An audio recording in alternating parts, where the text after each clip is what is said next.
So talk about I guess the culture of the school that allowed this systemic abuse to take place. I mean, because I mean, I guess it's one of these things. Like, kind of the core question is like, what was it about the culture about the school? What was it about the culture of even our own society? Because I mean, it's one of these things where you see it in Penn State. This stuff happens more than we'd like to admit. What was it specific about the culture that about the school and about our society that allowed this to go on for decades? Right. It's a complex question. I think, at some level I'm writing about it at the highest level of society, right? The 1% of the 1% send their kids to Horace Mann. Right when I published, a friend of mine who works with gang kids in LA actually said, it took me about 10 to 15 years before realizing that all of my kids have been sexually abused too. So I think we sort of ignore it because, right, if it happens in the Catholic Church and I'm not Catholic, I can ignore it, or happens in the Boy Scouts and I'm not a Boy Scout, I can ignore it. But the fact is that 1 out of 4 girls and 1 out of 6 boys will be sexually assaulted by the time they turn 18, which is an astonishing fact, right? What they have, a lot of the cases have in common, and this was definitely true at Horace Mann, is when a kid has something to lose, right? So in the case of Horace Mann, the parents were paying for this great education for their kids to go to Yale, Harvard, Yale, and Princeton. They call it HIP in Horace Mann nomenclature. Mm-hmm. And if somebody's predilection is towards sexually abusing a kid, they say, well, you're going to keep this between us because you have a lot to lose. And the same thing in the Boy Scouts and the Catholic Church, right? You have your whole community to lose, your prestige. And it's not the kind of thing that a kid talks about with his friends or her friends. You don't get a lot of street cred, by talking about what happened to you. And usually it's a very popular teacher, right? It's not the unpopular guy in the greasy raincoat. It's the popular coach, the popular... And another thing that Horace Mann traded on, it was almost like a mini college, a prep school for college. And one of the things there is you have these great characters who are teachers. And you'd be studying music with them, and they would take you also to Europe to see where this beautiful music was originated. And that's sort of what you were paying for. And all of these teachers, they were like mini fiefdoms, right? They had their own little worlds. And they were characters, these teachers. To this day, we can imitate them. And that's part of what makes a great education.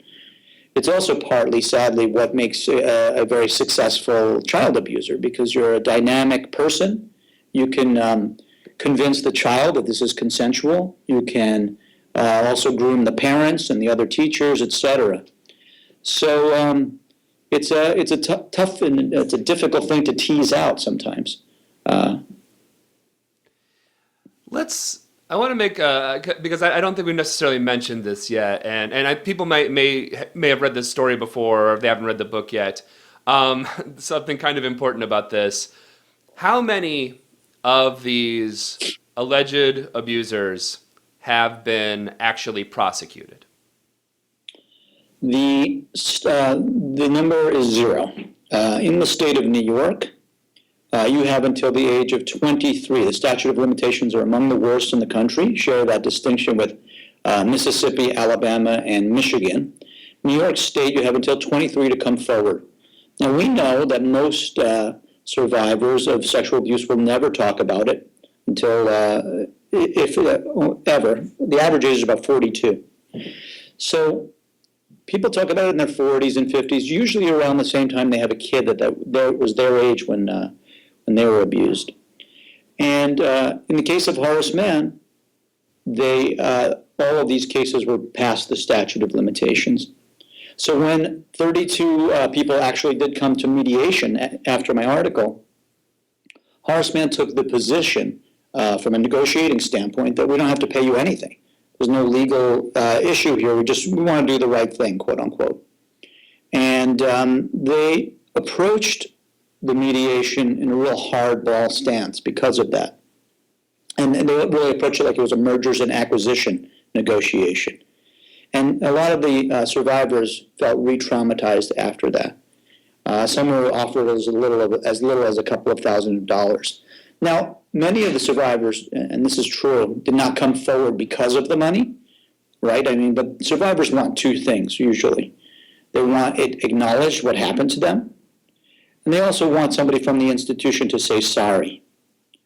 Sometimes that takes the form of monetary compensation, but often it's just somebody saying, we acknowledge that this happened to you. And even when Horace Mann did that, they did it in such a lawyered up fashion that nobody really feels satisfied. Very, very few people feel satisfied. And those of us who were not abused, like concerned alumni, have just been watching this and just can't understand why the school took such a position.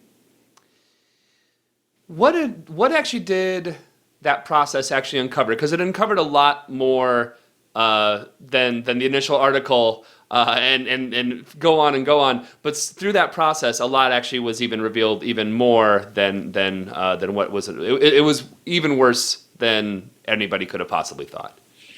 Right. In the wake of my piece in the Times, the Bronx DA opened up a hotline, and they had a report. They were looking for things that they could prosecute, but as I said before, the statute of limitations had run out, so they were out of luck there.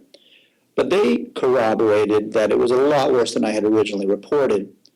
And then when we got to, when they went into mediation, a lot of the people talked about, gave personal statements. And aside from the numbers, we also realized that many of these people were talking to each other, some of the teachers. We knew that the school, contrary to what they said, that my article was the first that they'd heard of it, had actually been approached both by students who had been abused and administrators who students had gone to. So we're talking about a period from 1962 to the late 90s, right? Over 30 years, and a very small school, 600 people at a time. And many administrators, not all, but many teachers knew and chose not to do anything. And that's really one of the saddest and scariest parts of the story. And one that I hope that people will learn from if you run a school or a camp or any educational institution with kids, that there actually is a playbook for handling this in a way that helps healing, not only for the victims, but for the rest of the community. Discuss a bit, because again, you mentioned, and this is still on the books, I mean, the statute of limitations laws in New York. There is a proposed change in New York in the legislature now, correct? Correct. There's a woman out of Queens, a Democrat by the name of Marge Markey. It's called the Markey Bill, or the Child Victims Act. And what Markey wants to do is to raise the statute of limitations from 23 to 28. Nobody's really fighting that. What they're fighting is a one-year window that anyone can go back and make a claim against an abuser and or an institution to say, this happened to me. And it's that one-year window that the forces against the bill are fighting very vehemently, including the Catholic Church, because they know that tens of thousands of people will come forward, or they believe so. And so it's a pure economic decision. And so these folks are not getting their day in court, whereas anywhere else, pretty much anywhere else in the country, they would, for the same crime, be able to have their day in court. As a matter of fact, one of the survivors in the Horace Mann case left the mediation, took his case across the river to New Jersey, where he had also been abused by the same teacher, and won millions of dollars from the state of New Jersey. Same crime.